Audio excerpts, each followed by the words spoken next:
An NHS doctor was involved in plotting a tea attack on Donald Trump when he made his state visit to Windsor. We've talked about this subject before, but the news out today that this is a man who is put in a position of trust. He is somebody who works in infectious disease in a London hospital and also appears to do some work in education. These are the sort of people who are being allowed to continue in our public services whilst also plotting attacks on our democracy, our freedom and our right to free speech. Hello everyone, this is Andre Walker. Well, unfortunately, Dr Kush Naker, what a weird name that is, has decided that he's going to make a whole host of allegations against me following the Trump state visit. That's irritating, and obviously I will have to fight him legally, but nonetheless, the Patriot Fund will support the donation you can make up below. I thought he wouldn't do that because it's ludicrous. But anyway, here is my response to it. First of all, I've been clear right from the outset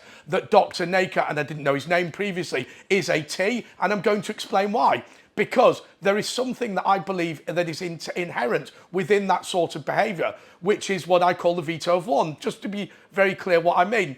The reason that people throw a milkshake over Nigel Farage is because they don't have a gun and they don't have Semtex.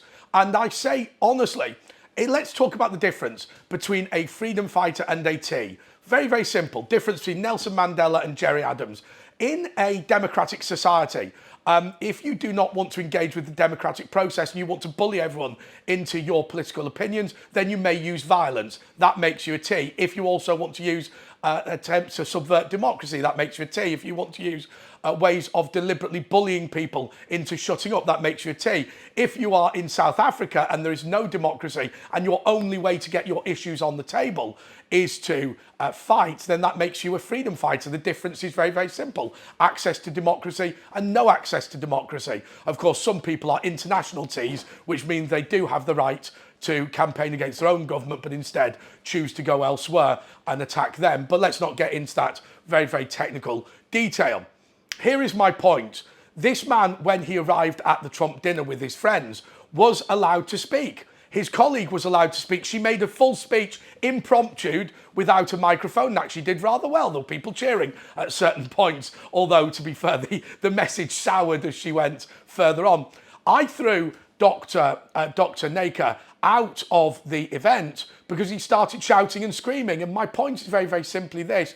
He didn't want, and he doesn't want, anybody else to have an opinion other than his own. He believes in the veto of one. He believes that whatever him and his friends think you have a right to hear, you have a right to hear. He thinks that he has a right to say to you, you only have a right to listen to the people that I permit you to listen to. Let us not forget what Just Stop Oil said that they wanted when they said they were going to shut down London. By the way, supported by the police, it has to be said. I mean, I admit the Metropolitan Police have changed their mind now, but at the time, it was supported by the police, the closure of the bridges. They were high-fiving them, whooping and whatever. Just Stop Oil said that they wanted the following. No further criminal investigations of any of their Ts, which is an end to independent policing. They wanted no prosecutions, or the prosecutions to be dropped, of all of their activists, no independent courts. They wanted to make it illegal for people in the public sphere, in the media, to deny or talk about climate change or to question in any way the established science that they believed in. That was an abolition of independent media.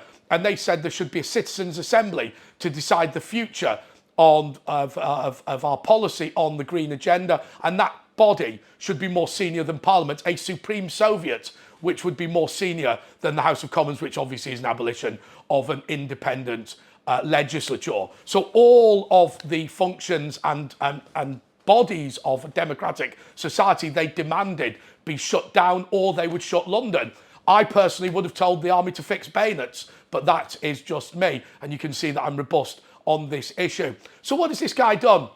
Well, Dr Naker clearly doesn't do much for his NHS hospital, though that's not unusual for bigwigs in the NHS these days, because he was also caught plotting an attack on the King during the coronation, and he's been involved in multiple other attacks. The organisation themselves, Fossil Free London, are incredibly sophisticated. They put out videos on how to disguise communications on your phone, something maybe we on the right can learn from and do a bit better, but okay.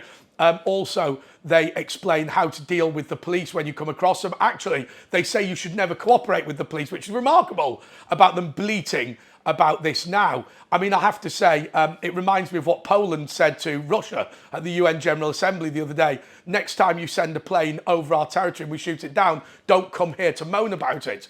The reality is they have deliberately, on their website, deliberately through their training, ensured that they are they're acting in a way that is so damaging to our democracy and so damaging to our freedom and so damaging to our free speech. And then, of course, when somebody has the temerity to thwart their plan to destroy the Republican dinner in Windsor, suddenly they get very, very upset and very, very angry. By the way, I invited Dr Naker onto my show to talk about his issues. He doesn't want to do that. He doesn't believe in free, democratic, open and honest debate. He believes that he has the right to veto. And I think now we need to start amending terrorist legislation. And I'll tell you why we need to start amending it. Because this idea that what you will do is bully somebody into no longer having an opposing view to you cannot be allowed to win.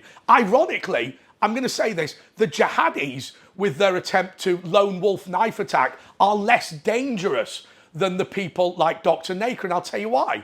Because they are just random nutters just attacking people because of their crazed religious fascism. Whereas actually people like Dr Naker are actually taken seriously. He's appeared on GB News. And of course, because they are so anti-democratic and so anti-free speech, if they do get into positions of power, they will to do precisely what the extreme left has done in every single country it's come into power in. And that is to jail their opponents, that is to create work camps for people, that is to push people into grinding medieval poverty and to live it up in palaces. Because remember something, this guy, Dr Naker, I looked him in the eye, he is an evil, evil, evil man. He's somebody who is so twisted by hatred that he believes, I assume he believes, that locking up his opponents is a legitimate thing. If he supports Just Stop Oil, if he supports Extinction Rebellion, if he supports any of those groups, and I know he does, that's what they believe in. They believe that anybody who denies climate change, anybody who disagrees with them, and climate change denial, by the way, is a big topic. If you literally disbelieve what they say, then they want to lock you in prison. And what does this organisation, Fossil Free London, say? They say that within the next 20 or 30 years, 50% of the population will die as a result of climate change. And who are they quoting? The Federation of Actuaries. Hang on. These are guys who work in insurance companies in Scotland. And it's not even them, it's their trade association. Unbelievable when they say the science, you should not ignore the scientists, and then they completely ignore the scientists and go to the go to the Actuaries of Scotland, that venerable institution and knowledge on scientific fact. Well, Dr Naker and I, unfortunately, are going to have to fight each other legally. I didn't want to do that. I think, as far as I'm concerned, he made a protest. He attempted a terrorist attack, as far as I'm concerned. I threw him out. That's all on camera.